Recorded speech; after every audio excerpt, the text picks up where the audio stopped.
All right. We are live. Go ahead and record to the cloud. All right. Welcome. Hey, this is Richard Roop with richardroop.com. And this is Tuesday in May 2021. And we're doing an open Q&A call. And right now on the line, I got Nathan and I got Nathan. I'm going to go to gallery view. Okay. So this is opportunity to talk with me about anything related to your real estate business. And so, hey, Nathan, how are you? Can you hear me okay? Looks like I am doing okay. And oh, are we not streaming? Let me double check that. Oh, we are streaming. Okay, cool. All right. Nathan, are you there? I got three Nathans. What's Oh, whoa, hold on one second here. All right, how about that? Is that working now? I can hear you. How are you? Good. I had to log in on my phone. My desktop wasn't working here. So I don't know where that third one's coming from. Okay. All right. No problem. All right. One of them disappeared. All right. So Nathan, you had some stuff you wanted to work on? So primarily what we had is it was just a lady wants to sell her property. She doesn't want to she doesn't want to do any of the creative financing. She just wants cash for it. So I didn't know if you had any particular contract or agreement that you use. I mean, here in Texas, we've got Texas Association of Realtors. They've come out with their own contract. I mean, we can utilize that unless you have just a. Yeah. You bailed out on me a little bit on the audio, but yeah, just a simple contract you're looking for? Yes, correct. Yeah. It's the contract that's in the free and clear cash machine. You bet. Oh, okay. So is this going to be a different contract, or is it going to be pretty much the same one that we can utilize for both? I use the same contract for buying and selling, whether it's all cash or creative financing. So it's the standard purchase and sell agreement that's in the free and clear cash machine. So yeah, you can use that. Okay. Well, got it. Yeah. So did she accept a cash offer? Yes, she did. That was actually the one that we went over last week. Tracy Boyd, you had helped us out with the UPG on her. And yeah, she wanted the cash offer instead. So she was going to accept $100,000 for the house. Okay. And what's the after repaired value? On air, let's see it. Let's go pull it up. I think the ARV. Actually, I don't remember right now. That's okay. But I think it was probably like 130 or something like that. 130, and then she took 100. You offered 100 cash. No, I'm getting the numbers wrong. I'm sorry. Let me try to. You are. Yeah. 1 second. Boy. And that's and the people say, a lot of people say, well, why would I make creative offers? Everybody wants cash. Well, one of the reasons you make creative offers is to get creative offers accepted, right? And so you can pay top dollar, offer top dollar, and advertise top dollar, right? But if they don't want to do that, you always make a cash offer. And yeah, I would say 1 out of 7, 1 out of 8, deals you get accepted when you're doing creative offers, they're going to take your cash offer. So it just gives you more people to talk to, more offers to make. And yeah, we just, no matter which multiple offer they take, we're happy either way. So that's how we set up our, whichever one they take works for us. So that's great. All right. And you had some questions about like contingencies, closing dates, inspections, that type of stuff to put in the contract, or are you good on that? Yeah, those were. I was hoping that Keon was gonna jump on. But yeah, as far as that goes, see. So she's gonna sign. I wanted to get the contract together. She's gonna end up. I told her I'd send it over to her tomorrow. But yes, as far as the the appraisal goes, I mean, Keon's still trying to lock down some private money, but I Okay, mean, but look at the standard clause at the bottom of my contract. Okay, so I'm going to go ahead and pull one up. All right. So standard. Let's see. Standard purchase and sell agreement. Let me open that up, and then I'll share my screen. All right. Let's do this. I think this is cool. All right. Okay. So this is a standard purchase and sell agreement, Nathan. You see my screen? yes, I do. Okay. So at the end of this contract, let's see if it's in here. It should be in here. Oh my gosh. It's not in here. Okay. All right. Let me stop my share. And let me go ahead and pull up. It's actually in the last contract we put together. Let's see if it should be in the last contract that we put together. Purchase contract, Fran. Okay. Well, here's an example contract. Let me pull this up.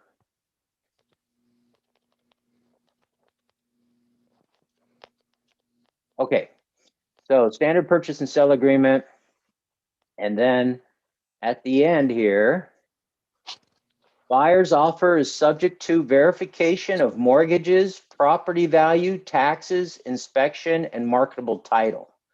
Okay. So what if you need to go out and it's a cash deal and you need to go out and raise some money, right? Yeah. Okay. Well, one thing is the only reason you couldn't raise that money is because the value wasn't there, or the inspection, right, of your money partner wasn't acceptable, right? Right. So it's kind of, that's, you have an out there. Okay. Now the other thing you can do is the offer.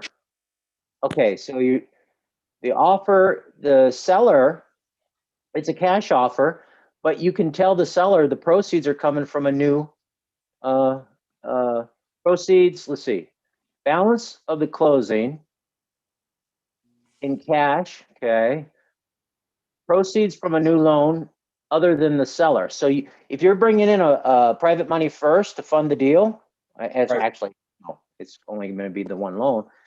Oh, and Right. by the way, there is something we can do between the time she collects all of her cash and the time you close. We do have one more opportunity to say, look, I'm giving you this much cash. If I gave you like 80% of that, right? Yeah. That other 20%, I can give you this premium on that other 20% if I pay you in 5 years, right? Right. You can actually, before you close, you can approach a seller that way. And guess what? That extra 20% that you don't have to give her, that's cash in your pocket at closing. Yeah. Okay, just so you know. All right. So so you could put proceeds from a lender, right? You put their money there. So you got your earnest money, their money, you add that up, that's going to be your sales price. Then you just put that there's no new financing, and you go ahead and put the terms of what you plan on bringing to the table with your first mortgage. Okay. Okay. And this is also instructions to the title company, so they know, hey, you're bringing in this money. You know, it's a first mortgage, and they'll prepare the note if or you know, and you put the terms in there if you know it. If you don't know the terms, you can put to be determined, TBD, to be determined. And then you just give those instructions to your closing agent so they can prepare the note for your private lender. Okay, unless you're using someone who's in the business of loaning money, and then they'll prepare their own docs. Okay, I see. That help? Yeah, I think so. All right. Yeah. So I'm here now. I couldn't find a link. I had to get Nathan to send it to me. So on that first deal, yeah, the By ARV the was way, 162. Keon, fix your stupid email in Rapodia because you would have got the notice today. It would have been in your email. Just change your email to a different one. Yeah. All Well, right. I blame Podia. Okay, go ahead, Keon. What were you gonna say? Yeah. So that first deal, the ARV is 162, I believe. Yeah, 162. he was just pulling that one off of Franz, I think. Yeah, no, but I was asking what was the ARV, right? Oh, okay. Yeah. On the one you got accepted.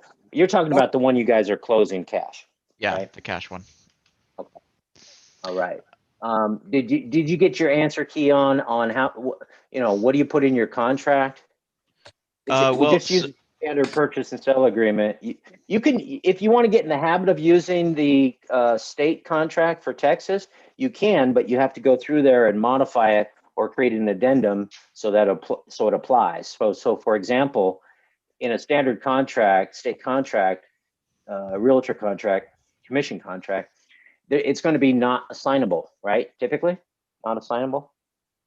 yeah, I Is that think normal? Yeah. So you have to remove that, right, or cross it out. This contract, this is a standard purchase and sell agreement. If you want to use it on a regular basis, then you might have it run by a Texas attorney.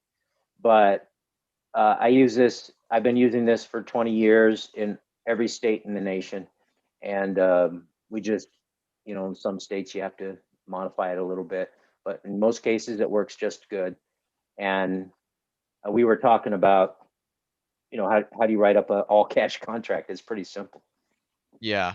So another question that we had was, in terms of getting, if we're gonna do like home inspections, and I can't recall if you do appraisals, Right here, but how? right here. A Cool. buyer's offer is subject to verification of mortgages, property value, taxes, inspection, and marketable title. So how these- long do you typically put on a contract? I didn't put any, so it's up until closing. Right? So prior to closing. So you could put prior to closing in there if you want. So typically, like what we would do, or what my business partner would do for like wholesale contracts, is he would do like 90 days, right? Just no matter what it is, just 90 days to assign it or something like that. Just have a 90-day closing date. Yeah. So do you have a standard that you typically go through? Like usually I can get most of the stuff that I want done within X amount of time. Yeah, I can usually close within 30 days. Okay. Yeah, and if it's a subject to deal, I can close in a week. Right. I do have to check the title, typically, and verify the mortgage if it's a subject to. So right here, new financing, okay. This maturity date should actually be a carriage return here. Maturity date, payments, charges, transfer. Okay, unless such mortgage loan. Okay, here, Nathan. This is also in here. Okay. Let's see. Let's see. Buyer does the application, the mortgage refined.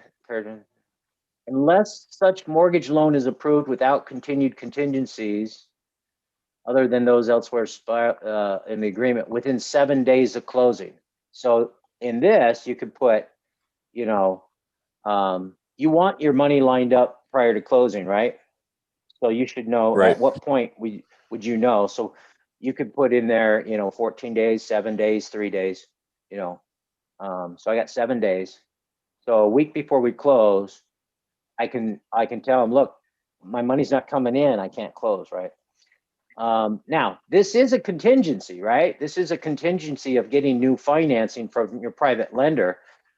If you can close without it, then you don't have to, make it a requirement. Buyer will have the right to terminate this agreement, and buyer will return seller all title evidence. Yeah. From the seller. Terminate this agreement, and buyer will return. Yeah, that's if it's not, you can terminate the agreement. Okay. So the other thing would be inspections. So title evidence, these are timings you're asking about, Keon. Title evidence within 7 days after acceptance. So I want to get some title work. I'm gonna say the buyer's gonna do that. I'm gonna order the title work. Survey, 7 days after exception. I want to get a copy of a survey, or I'm gonna order a survey, right? Or no survey is required. And then wood destroying organism report.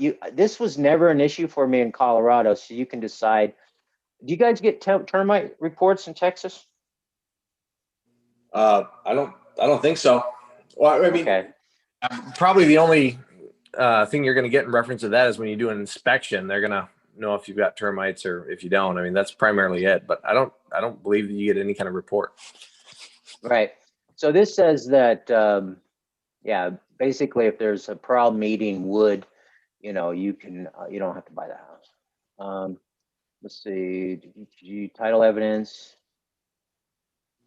loss and damage, condition. Yeah, there is, I don't see an inspection clause. So my inspections are right here. My offer is contingent upon inspections, right? Verification. So that's kind of a weasel clause. It's broad-based for a reason. So if a seller wants you to get more specific on that or set some timeframes, then you just do it. Okay. Okay. Questions on that? Nope, sounds good to me. Okay. Richard, when you close on a deal like this and you've got your note to the seller, you've got your note to the private money, what do you typically do in order to structure making sure that everybody's getting paid every month? Do you go through any sort of servicing service, or do you just handle that internally? I usually handle it internally. You can set up a loan servicing either for your benefit or as a marketing feature. Okay. Got it. So one thing you can do with seller financing is we can actually look into this. I know some people do it. I've never done it. I've been using services to collect my rents, right? But as far as paying out, no, I have a person, you know, handle all of our payments, income, outgo.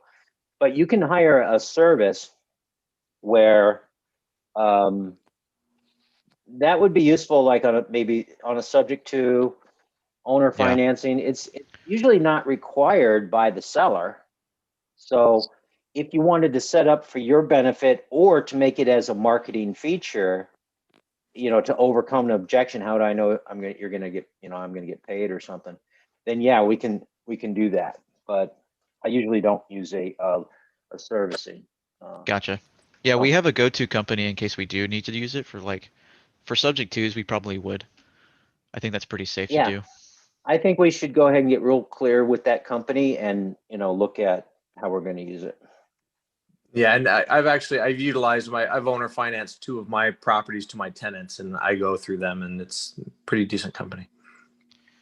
Okay, owner financing. Okay, so you did owner financing. So what happens is you collect money from your buyer, and then or the servicing company collects the money. Your buyer sends the money to the servicing company. The servicer pays the underlying liens and taxes and insurance, or what? Yes, What do correct. they do? Yeah, they keep. Yeah, they pay my my actual mortgage company.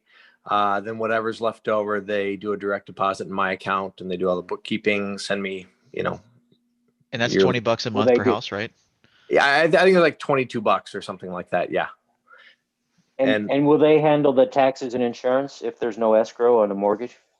That's actually a good question. I don't know. I would assume that they do, but I don't know if they're all set up for that. But that's a very good question. Again, I'm used to just doing that internally, but if you can have that off your plate and you don't have to hire someone else to do it internally, that I like that idea. So yeah, Yeah. let's check out those 22 opportunities. bucks a month is pretty cheap. I actually have my my tenants who bought the property from me. I have them pay that. But so I mean, we could really get it set up anyway. Either have them pay it or we pay it. Oh, oh yeah. I did. I think it was Clear.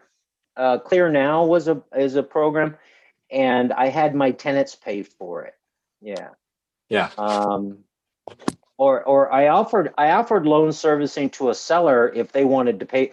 That's what I did. That's why I never did it, because I had it set up where we could do loan servicing. But I said, and if you want, it's going to cost you $20 a month, if you want it. And I said, no, I don't want it. So you wouldn't do it. So what about, yeah, you don't.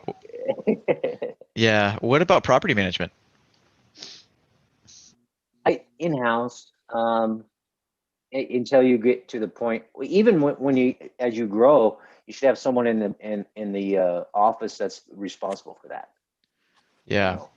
Hiring an outside property manager, that if it makes sense. If you don't have someone to do it, you don't want to do it. The properties, if you're doing owner financing, or if you're dealing with tenant buyers, property management's pretty easy. I'm not used to dealing with straight tenants because I hate tenants. I like people that want to buy the house. They agree to take care of it. They agree to pay on time. They agree to never call me, right? And if they break those agreements, then they lose their rent credit. Okay. Right. So I give them incentives to make it very easy for me to manage that account. So it is very easy, right? So to turn that over and have someone pay someone a percentage of that income to just collect the money each month doesn't make sense. But if I had a multi-unit, if I had a commercial building, if I had an apartment building, or I had a bunch of rentals, right? A bunch of tenants, yeah, I would hire either someone to do that in my office, or yeah, I'd hire a property manager. Either way, it's going to cost you that property management fee. Cool. So I've what's the got an question idea. on property management? Oh, nothing. I just wanted to see how you're going to handle it, how you handle it typically, because I have an idea. So might do something with that later on. Okay. All right. Remember, we always want to scale, right? Let's delegate, systemize, outsource, and automate anything we can, right? So that all of our time is spent doing deals, or finding deals, beefing up our marketing, and making offers to sellers. That's the best use of our time.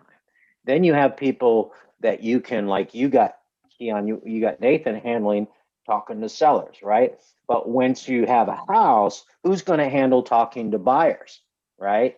Right. So, tenant buy, that could be that's really a easy, just running a checklist. But again, there's that whole roles and responsibilities in business mastery. We got all these roles and responsibilities. These are all the things that have to be done. And it's like you're doing it, or someone's got to do it, or it's not going to get done. Yep. So, and we'll take a look at that general manager's handbook pretty soon. I do have, let's see, I have Heather on the line today. So I did invite her to talk about selling her properties. Is she still here? Let me go. Where's Heather? Did she take off? Oh my gosh. Okay. She had some properties she wanted, so I was going to help her with a plan. What the hell? All right. Anything else, Keon? I don't think so. Nathan, you? No, I think that's it. Got to get this put together and send it over to her by tomorrow morning. So Cool. it's ready to go. Well, congratulations on that. That's awesome. It's great. Thank you. Okay, what's the exit on that house? What's the exit? So I think on that house, since we're paying off the seller, we're gonna have a private money. We're probably gonna look at seeing if we can do a long-term hold on that. So eventually we just cash out the private money. Yeah. Yeah, a long-term hold as long as it cash flows, right? I Yep. mean, at least break even. Um, and then, okay, No, so I yeah, think let's our take a cash look flow on at that is our going to be different. pretty decent. I think it's going to be normal, higher than the typical deal, since we're removing the seller out of it. Okay, great. Okay. All right. Sounds good. What do you mean by moving the seller out of it? No, because we Because don't there's have no a note to seller the seller. payment? Yeah. Well, you can have a note to the seller with no payments. Well, same thing in this case. We have no seller. We have no note to the seller. So So yeah, okay. But you're borrowing more from the private money, so your monthly outgo is bigger than the normal, smaller private money first. So you have a private money right. first payment, private owner carryback second. Now you don't have an owner carryback second, but you have a larger first. So yeah, we just run the numbers, see how much we can get down, because we can sell it on a wrap or rent it out or whatever. Yeah, we'll take a look at those exits. All right. Anybody else come to the table today with questions? Anything you want to talk to me about? Hey, Mark, how are you, buddy? Anybody, if you have any questions, you go ahead and unmute yourself. How are you? Oh, I was actually talking to Mark Hoffman. Mark Wolf. I'll say hello to you too. Did you have anything you wanted to cover, Mark? No. No, I'm just listening right now. I'm working today, but I'm getting some good. Okay. Thank you All so right. much. All right. We got Colorado Paul. Hey, buddy, how are you? And we got Will and we got Mike. All right. Well, with this call, hey, Mark Hoffman, Yes, Coach sir. Mark, how are you, buddy? Hey, I'm doing good. How you doing? I'm doing great. Good. Doing great. Good. Uh, I just figured I'd check. I'm gonna, you know what? Yeah, you know what? Heather was on the line here. I'm gonna go ahead and send her a message on Messenger and tell her to get back online so I can help her sell her houses. Let's see, Heather, Heather, jump back on. I know she's on my schedule, but I wanted to coach her in a group.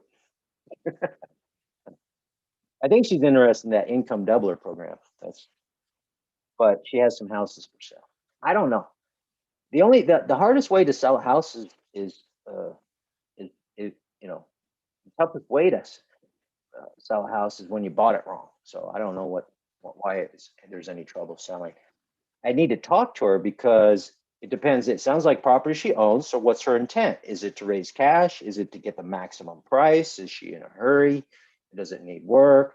How they occupied, where they're at, what type of properties. I need to know all that, and then I can give some great strategies, the best strategies for getting top dollar, maximum income, maximum profit, less brain damage.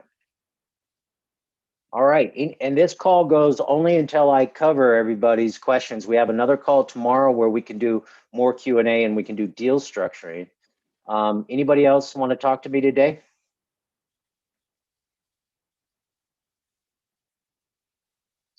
Anybody else? Anybody have any questions on what we already covered?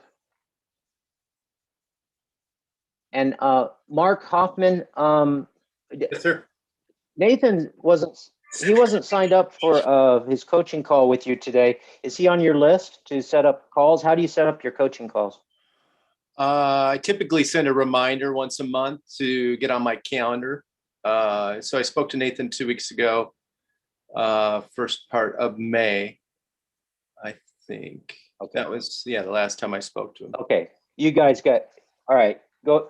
I told him to reach out to you to get the marketing plan because we're actually buying houses together with Keon's company and Nathan's company. We're working as a partnership. So I asked him to reach out to you to get a copy of the marketing plan because we started talking about tracking KPIs.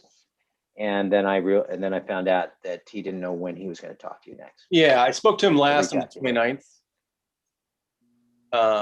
And I did In send fact, him, he's on the line here.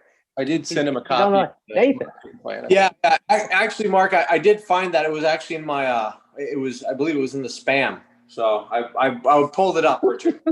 Cool. So we've got it. Oh, good. That's why I want to get involved, because hey, there should have been some communication there, right? And now you've found a problem. So tell your computer not to throw Mark in the spam folder. I've done that several times. I guess he doesn't like.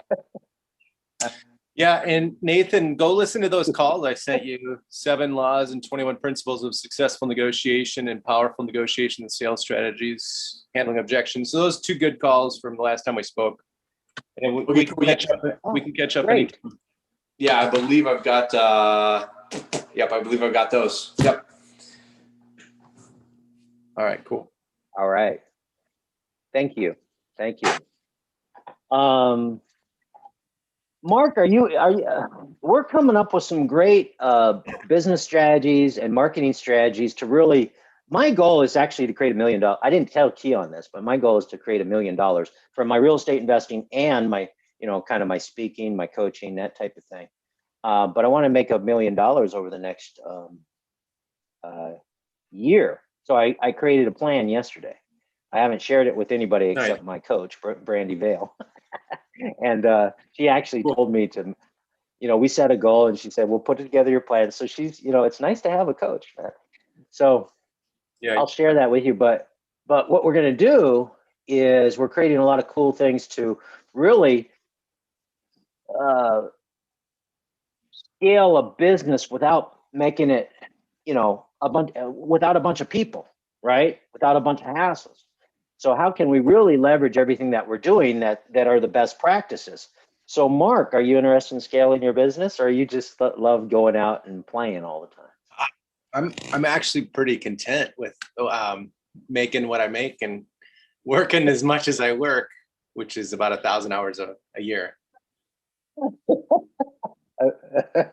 That was my impression, but I was just double checking. I was just about to go out on the water here in about 10 minutes. So I'll be checking out for the rest of the day.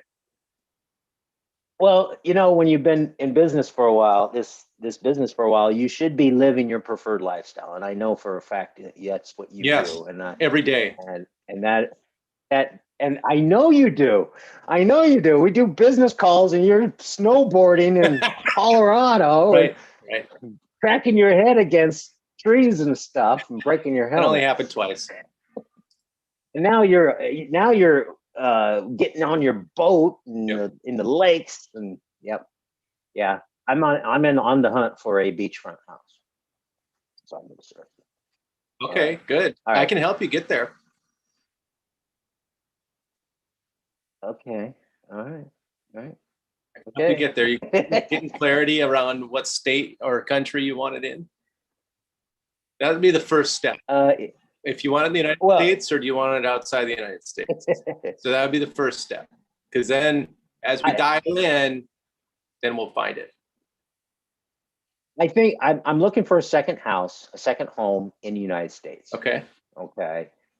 And it's because it's not just something I want to go use now and then, right? Because if I want to go to Costa Rica or Panama or the Caribbean or Hawaii, well, I might buy a house in Hawaii, but I can always rent those homes. Okay, I can rent them when I need them, and I can go to different places. But as a second home, at certain parts of the year, I'd love to just go out to the beach and go body surfing twice a day for the health benefits and just how it makes me feel. And that's what I prefer to do. I love to do that. I've done it before.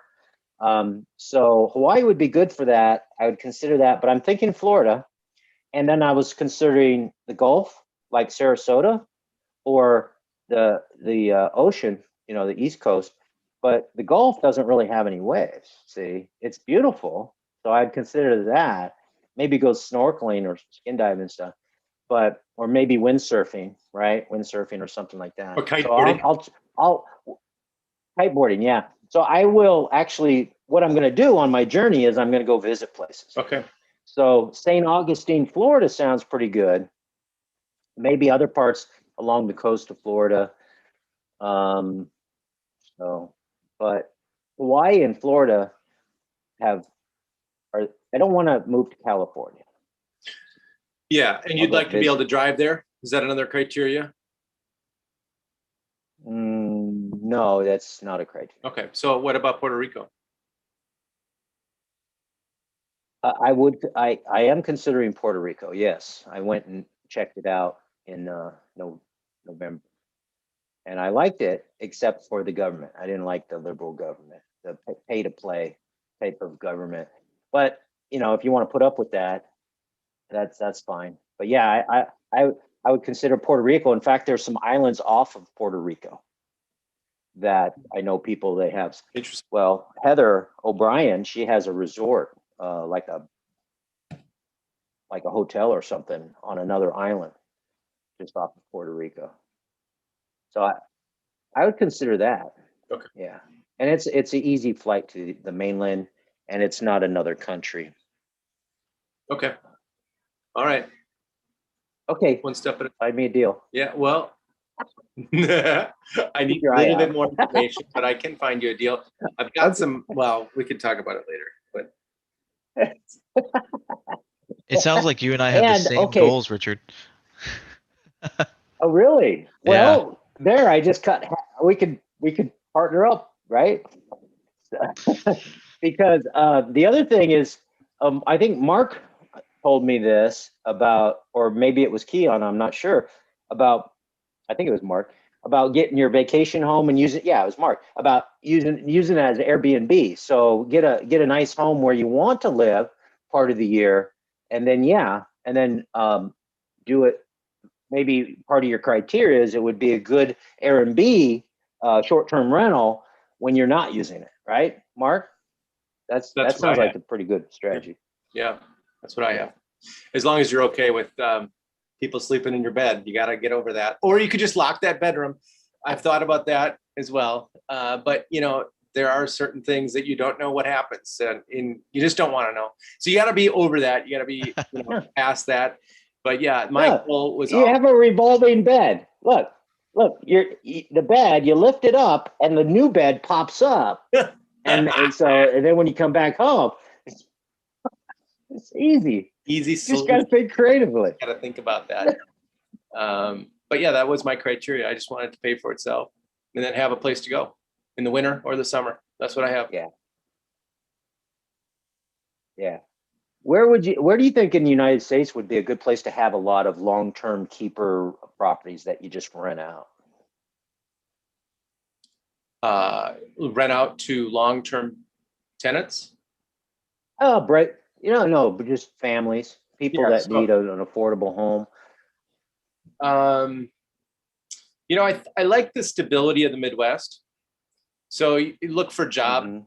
focus on jobs, where are manufacturing plants, Nebraska, southern Minnesota has a lot of Yeah. farming, like Hormel is down there, and Honeywell. There's a lot of employers in Minnesota. The taxes are terrible here. So I would suggest South Dakota. It's good. So Sioux Falls, that area. I think Midwest. Yeah, Nebraska. so South Dakota. I was traveling, meeting with business owners in Nebraska, Kansas, Minnesota, South Dakota, and North Dakota, and the populations are very spread out. So there's a lot of driving, right? So what is it, Rapid City? Yep. What's in South That's Dakota? Southwest. It's where Okay, Rapid City. Mount Rushmore is. Oh no, isn't Rapid City to the west? Rapid City is to the west. Yeah, it's yep. Mount Rushmore is to Okay. the west. So you got Rapid City, but that's a big city, right? So what I would Yep. do is I would go with the sprawl. I would target the sprawl, like maybe the smaller communities that are a half hour away, right?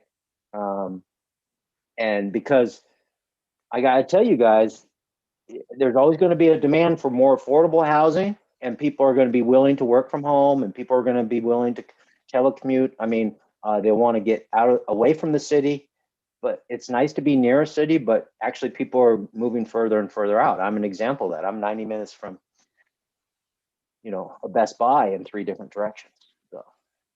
Hmm. But of course, there's not a lot of real estate activity here. I could buy up the whole freaking city, man. I could, and I might. Well, not They give you a really. I don't key? need. They'd give you a key then, right? I bought this house from the previous mayor and judge of the city of 143 people. Wow. No, the residents here, a lot of them lived here. Their families have been here a long time, small town, and everybody has been like the mayor at one point or the judge. The judge is how we make our money. We're near a highway, and they're in a highway. It's a speed trap, Oh, so they make like $300,000 a year for the small community. That's where their income comes from. have you thought about Is running for speeding. mayor? No. It sounds like your city is run like an HOA. Everyone just rotates through positions. Yeah. Well, yeah. I mean, there's only so many people to rotate. Pretty funny. But that's why I'm interested in the second home. Again, some remote area in Hawaii would be nice. That would be really nice. Or my own island, a little island. I'm okay working because mostly what I do is virtually. Now, over the past year, I have been doing a lot of driving and traveling and that type of thing. But yeah, if I was in Puerto Rico or Hawaii is a long flight. That's one of the reasons I moved to the mainland is because it's such a long flight Yeah. to come to the mainland. Puerto Rico is pretty easy. It's closer to the mainland.